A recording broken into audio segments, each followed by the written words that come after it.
Merci d'avoir initié cette manifestation. On montre par notre présence ici sur le Champ de Mars et particulièrement devant ce monument des droits de l'homme que les Russes et les Ukrainiens s'entendent sur une chose. On ne veut pas de la guerre en Europe, on ne veut pas de la guerre en Ukraine. Et certains qui aujourd'hui occupent le territoire ukrainien prétendent que les Russes n'ont pas les mêmes idées que les Ukrainiens. On le voit aujourd'hui. Alors bien sûr, on n'est pas forcément d'accord effectivement sur tous les points, mais on est d'accord sur une chose. On ne peut pas envahir un pays juste au prétexte qu'il y a plus de russophones en Crimée que d'ukrainophones.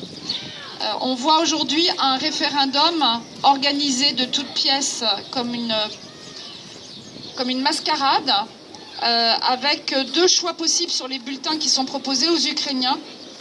Ou bien vous vous rattachez à la Russie tout de suite, ou bien vous le faites un peu plus tard.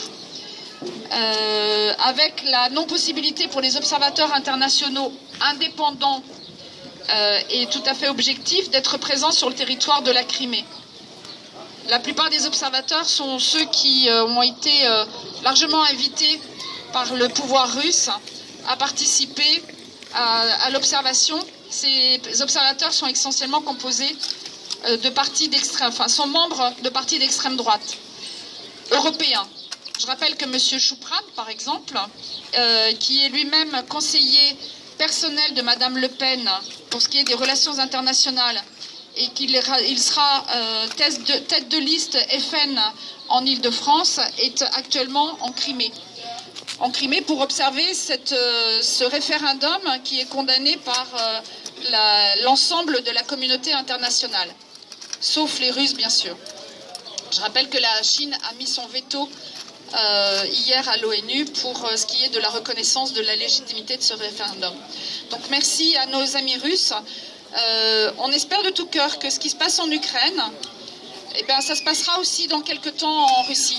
Et qu'enfin le peuple russe sera aussi écouté, entendu, et que vous pourrez faire votre révolution et peut-être enfin vivre dans un pays où on n'a pas peur de s'exprimer, pas peur d'être arrêté, tabassé, juste parce qu'on a envie d'émettre une opinion un peu différente.